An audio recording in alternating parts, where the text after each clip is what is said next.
a guerra entrou numa nova fase, ainda mais complexa, certamente mais perigosa.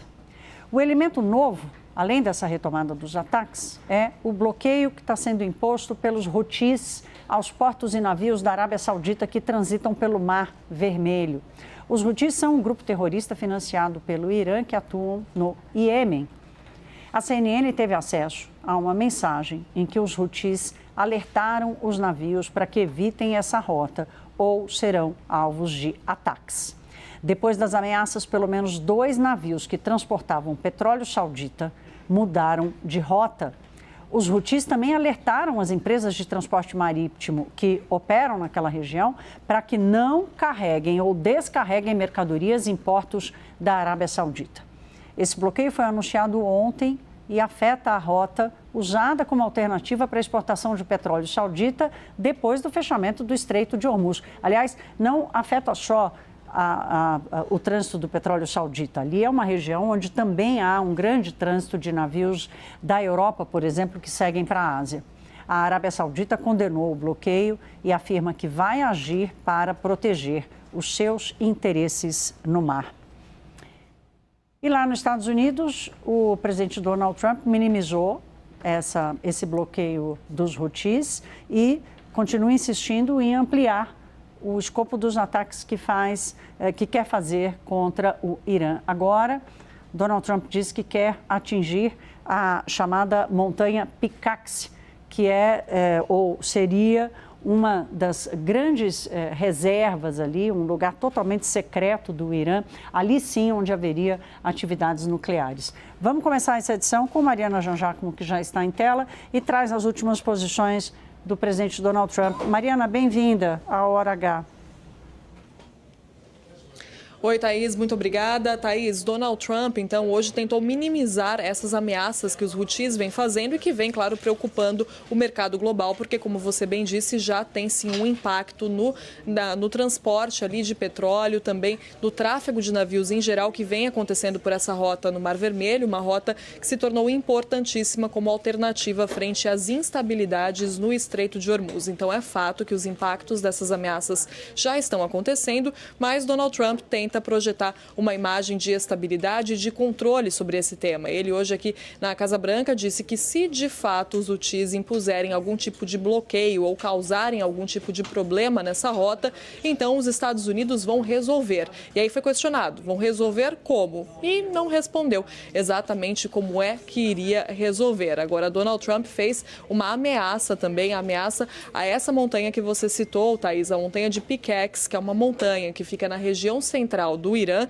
Não se sabe ao certo exatamente o que acontece nas instalações subterrâneas dessa montanha, né, que ficam ali em uma região, claro, em uma área fortificada. É uma montanha que está citada na lista da Agência Internacional de Energia Atômica da ONU como um possível local futuro para o enriquecimento de urânio, para a produção de combustível nuclear, mas não se sabe ao certo se isso está acontecendo, em que grau, e não se sabe ao certo também, Thaís, qual a profundidade dessas instalações, porque os Estados Unidos, sim, têm bombas capazes de atravessar bunkers e atingir, então, essas instalações nucleares iranianas, como a gente já viu acontecendo, mas a questão com essa montanha é que ninguém sabe ao certo exatamente qual a profundidade dessas instalações e se estão sendo usadas, de fato, de que forma estão sendo usadas. A CNN aqui nos Estados Unidos reportou que Israel acredita que depois da guerra de 12 dias em junho, o Irã moveu sim centrífugas para o enriquecimento nuclear para essa instalação, o que coloca dúvida também sobre as afirmações de Donald Trump sobre como teria destruído ou prejudicado muito o programa nuclear iraniano, porque se os iranianos conseguiram mover centrífugas de um local para o outro, então usar essa instalação nessa montanha de fato, isso significa que o programa continua muito ativo, né? E é interessante que o próprio Trump, então, faça essa ameaça nesse momento, especificamente nesse lugar lugar em que ninguém sabe ao certo exatamente qual a localização dessas instalações, quais as funções dessas instalações de fato, mas foi uma ameaça que ele fez. Esse é um assunto, é um tema que já vem sendo mencionado aqui nas conversas, na Casa Branca já há algum tempo, essa possibilidade. Aí Trump hoje faz essa ameaça de uma forma muito firme, dizendo que os Estados Unidos vão sim atacar essa montanha, vão atacar muito em breve. E faz isso, Thaís, enquanto, claro, outros ataques acontecem no Oriente Médio, com o Irã atingindo o Bahrein e o Kuwait, os Estados Unidos atingindo o território iraniano e o Departamento de Estado norte-americano mandando um aviso para os americanos ao redor do mundo para exercerem cautela, não importa onde estiverem, por causa das tensões acirradas no Oriente Médio. Então é todo um panorama de tensão, de guerra se expandindo, já que agora a gente está falando dessas ameaças dos Houthis também, e em meio a tudo isso, Donald Trump tenta preservar algum tipo de imagem, tenta manter de alguma forma algum tipo de imagem que passe estabilidade, que passe segurança, controle e força, mas o mercado teme, na verdade, os efeitos de um conflito ainda mais prolongado por causa não das palavras, claro, as palavras de Donald Trump muitas vezes também acrescentam para essa incerteza, mas principalmente por causa das ações concretas, do que a gente está vendo acontecer agora no Oriente Médio, que já impacta muito sim o mercado global, Thaís. A guerra no Oriente Médio e seus desdobramentos seguem assustando o mundo. Pior do que o vai e vem de negociações, muitas vezes infrutíferas, entre americanos, israelenses e iranianos, o que estamos assistindo neste momento é um alargamento do conflito. Agora, os Houthis, no Iêmen, apoiados pelo Irã, prometem fechar um outro estreito da região. Nós já sabemos que, além do Estreito de Hormuz, controlado pelos iranianos, o Estreito de Bab al-Mandeb também pode vir a ser fechado. Essa é uma porta fundamental, importantíssima de entrada para o Mar Vermelho e pode ser uma nova frente da crise energética motivada por essa guerra. Nós vamos explicar exatamente o que acontece nessa região ao longo desta edição do CNN Prime Time. Porque nesta segunda-feira, várias explosões foram ouvidas no Irã, enquanto Donald Trump promete vingar os soldados americanos mortos neste fim de semana lá no Oriente Médio. Nós começamos esta edição com a correspondente Mariana Jangiacomo, falando com a gente direto de Washington. Mariana, boa noite. Oi, Márcio, boa noite a todos. Márcio, o presidente dos Estados Unidos, Donald Trump, fez uma ameaça nas redes sociais dizendo que para cada soldado americano que o Irã matar, o Irã vai sofrer muitas vezes mais, vai pagar muitas vezes mais. Essa publicação veio depois da confirmação por parte do exército americano da morte de 3 soldados, 2 deles na Jordânia, outro no Iraque, 3 soldados americanos, elevando o número de mortes de soldados, de baixas do exército americano para 17 desde o começo da guerra. E essas 3 mortes mais recentes foram as primeiras desde o mês de março. E aí Donald Trump então faz essa ameaça no mesmo momento, Márcio, em que fontes dizem à CNN, autoridades aqui americanas, que Trump está planejando mandar mais caças para o Oriente Médio que sairiam de bases da Europa para irem até lá, reforçarem as defesas dos Estados Unidos, caças do tipo F-16 e F-35. E tudo isso acontece num contexto de eleições do Congresso aqui nos Estados Unidos. As eleições acontecem só no final do ano, mas já há primárias em vários estados aqui que ajudam a decidir esses resultados. Donald Trump quer, claro, continuar mantendo o controle das 2 casas, tanto da Câmara dos Deputados quanto do Senado, com a maioria republicana, mas esse é um momento muito delicado politicamente para os republicanos, que inclusive têm mostrado cada vez mais, um número cada vez maior de republicanos têm demonstrado um desconforto com os impactos dessa guerra, principalmente quando a gente fala nas baixas de soldados norte-americanos. Por quê? Trump até agora teve muita dificuldade para justificar o porquê de esses soldados estarem perdendo a vida nessa guerra, uma guerra que até agora ele não soube explicar, justificar para o povo americano. Então tudo isso acontece num contexto muito delicado para ele, que é esse contexto de eleições do Congresso e também no momento em que a Casa Branca tenta fazer com que o Congresso aprove um orçamento aumentando os recursos para a defesa no ano que vem, os gastos justamente com essa guerra. Então isso também cria uma crise interna ali no Partido Republicano nesse momento e as mortes desses soldados acabam agravando ainda mais essa situação. Agora, apesar de tudo isso, os Estados Unidos continuam falando em diplomacia. O secretário de Estado norte-americano, Marco Rubio, disse que tem recebido sinais de autoridades iranianas de que os iranianos querem sim conversar, estão dispostos, mas, segundo Rubio, os Estados Unidos estão respondendo ao comportamento do Irã nesse momento e não às palavras. E é por isso, então, que as tensões só crescem no Oriente Médio e se alargam, como você bem disse, Márcio, com a participação de outros agentes ali da região se envolvendo também e os custos políticos disso para Donald Trump ficando cada vez mais altos aqui, ainda mais quando a gente fala em mortes de soldados, em um país que valoriza tanto, né, que fala tanto sobre a importância do exército, o próprio Donald Trump, que fala tanto sobre isso, e agora os Estados Unidos registram mais baixas, então, desses soldados e Donald Trump volta a redobrar a ameaça contra os iranianos. Márcio. Essa é a Mariana Jangiacomo, a correspondente da CNN Brasil em Washington, falando ao vivo, direto da Casa Branca. Melhor do que ninguém, ela consegue ter essas informações e nos ajuda a entender a situação no Oriente Médio. Muito obrigado, Mariana. Lorival Santana vai complementar a partir deste ponto, ele que é nosso analista de internacional, para destacar que exatamente o que a Mariana nos trouxe, que mesmo antes dessas mortes dos soldados americanos no fim de semana, Donald Trump já vinha considerando opções para ampliar o conflito e, como a Mariana bem disse, a apuração da CNN, mais aviões militares, caças estão sendo enviados ao Oriente Médio.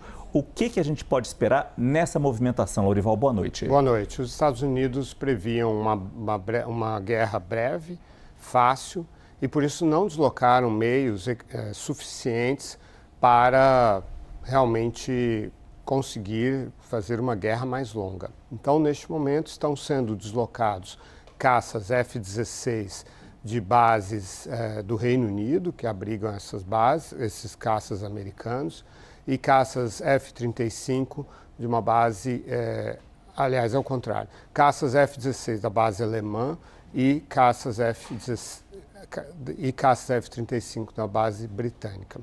E faz sentido porque os caças F-16, eles criam corredores destruindo os sistemas antiaéreos, sistemas de radares do inimigo. E os caças F-35 vêm com uma capacidade de penetração furtiva e de ataques de alta precisão. Então, isso demonstra que os Estados Unidos estão se preparando para uma guerra muito mais longa, com muito mais destruição de infraestrutura militar e infraestrutura dual, como ele vem fazendo ultimamente. Eles entenderam que o Irã tem uma capacidade muito resiliente de atacar alvos, inclusive longe, como a gente pode ver até na Jordânia, inclusive provavelmente com a ajuda de inteligência chinesa e russa, porque sai muito do raio de ação normal, de projeção de poder do Irã, que costuma conhecer melhor o terreno, os alvos no Golfo Pérsico e não lá no Levante, lá na Jordânia. O que pode parecer surpreendente. Se a gente ouve só o lado americano nessa guerra, Donald Trump diz: destruímos a capacidade militar do Irã, destruímos a força militar iraniana.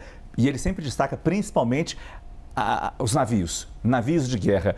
Na questão de mísseis, aviões, lançamento de foguetes, aparentemente os iranianos ainda conseguem assustar os países da região. Ele deu muita ênfase à destruição da marinha de guerra iraniana, mas ela é pouco relevante nesse contexto. O que a Guarda Revolucionária Islâmica tem de mais forte para a manutenção do controle sobre o Estreito de Hormuz são os mísseis e principalmente os drones, que são altamente evasivos dos sistemas de defesa que estão colocados ali, dos porta-aviões e tal. E quando o presidente Trump faz essa retórica de que está destruído o arsenal iraniano, ele acaba causando mais insegurança no mundo inteiro e nos americanos e mais questionamentos sobre a capacidade militar americana. Porque enquanto ele diz isso, militares americanos estão sendo mortos pelos iranianos, tão longe quanto na Jordânia, a milhares de quilômetros do Irã. Então, já chega a 18 o número de mortos confirmados, com um desaparecido, então provavelmente são 19. E o Irã, como a gente vinha destacando aqui na semana passada, está lançando mão também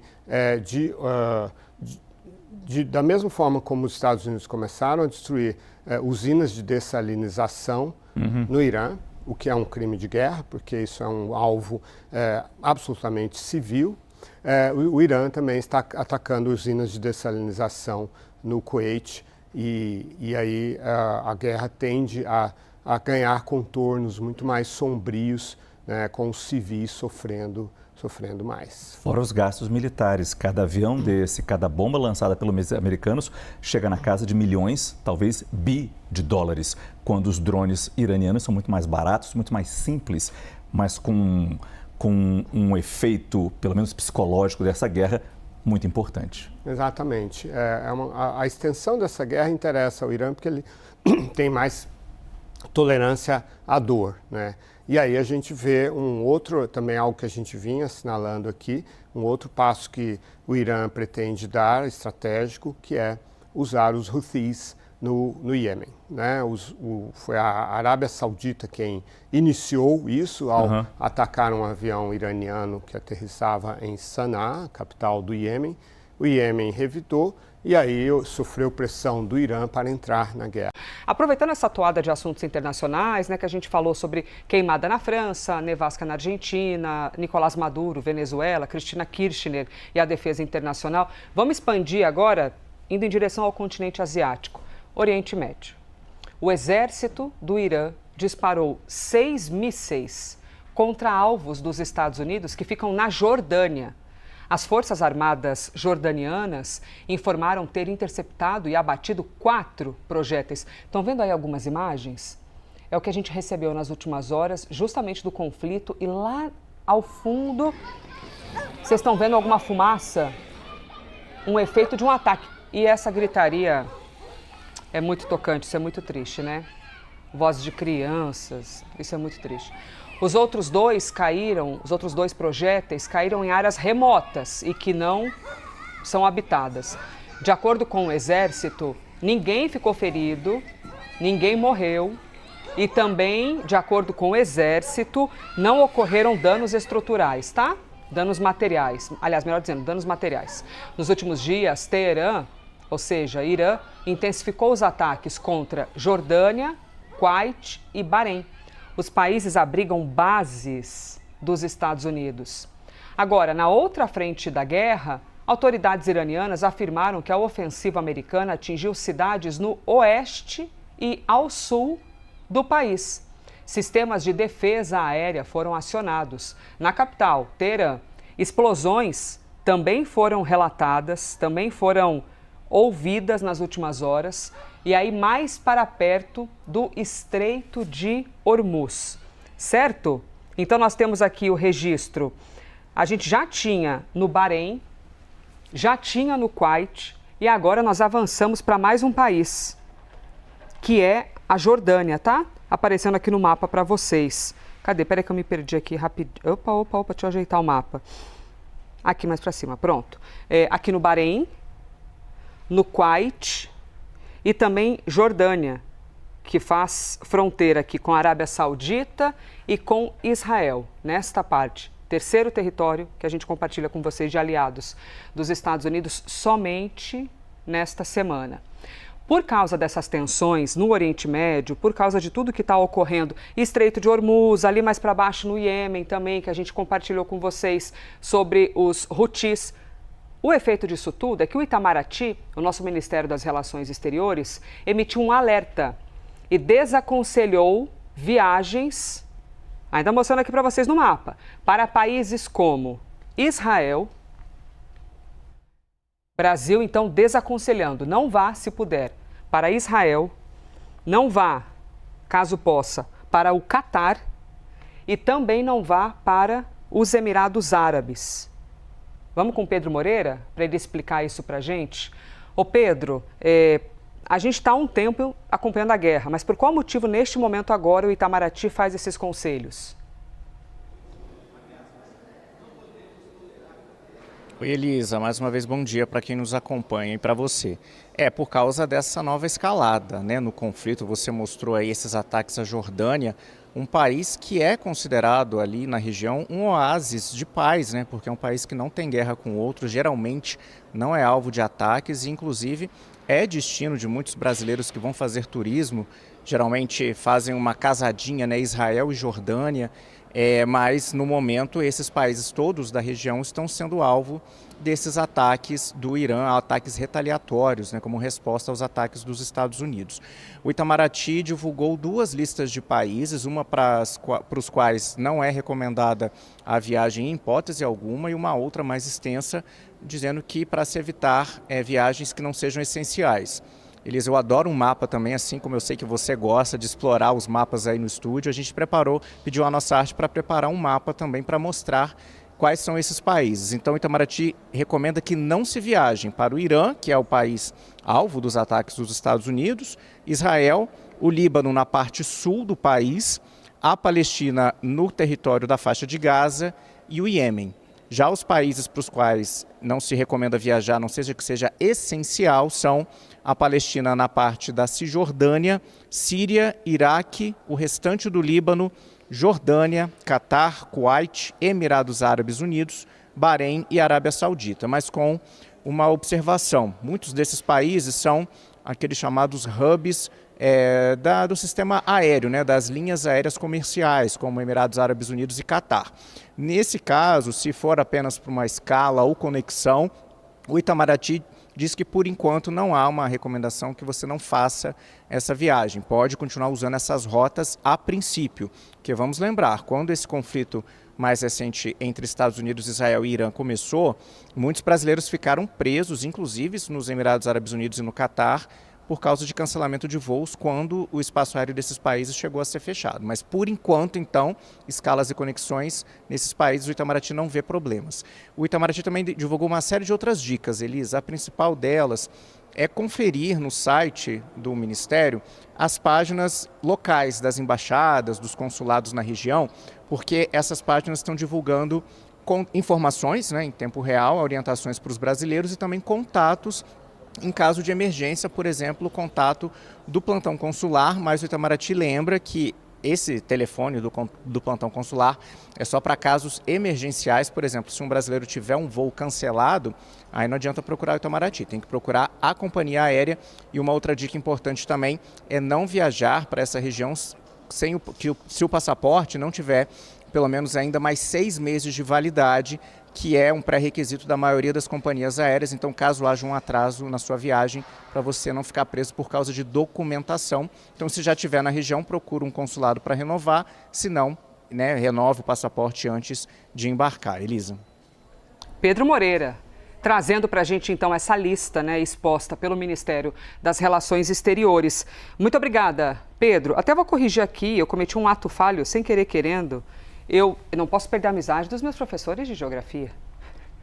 I love you, viu, professores? Eu apontei para cá, e falei para vocês assim, aqui que fica o Catar. Que isso, Elizabeth? Corrija-se. É aqui, ó, tá? Apontei aqui, mas é aqui, gente. Tem o Bahrein, que é bem mais modesto o território, do ladinho do Catar. Será que eu estou explicando e estou confundindo mais? Professor? Peraí. Só tira um pouquinho o telão, por favor. Desculpa, gente, ao vivo o rolê realmente é uma aventura. Sim, eu apontei para Dubai, é isso. Pronto, eu estava corrigindo certinho, tá? Então, voltando aqui, eu apontei para Dubai e falei assim, aqui no Catar, case, Elizabeth. Então, corrigindo, tá? O Catar que fica aqui, minha gente. O GPS, de vez em quando, erra, né, professor?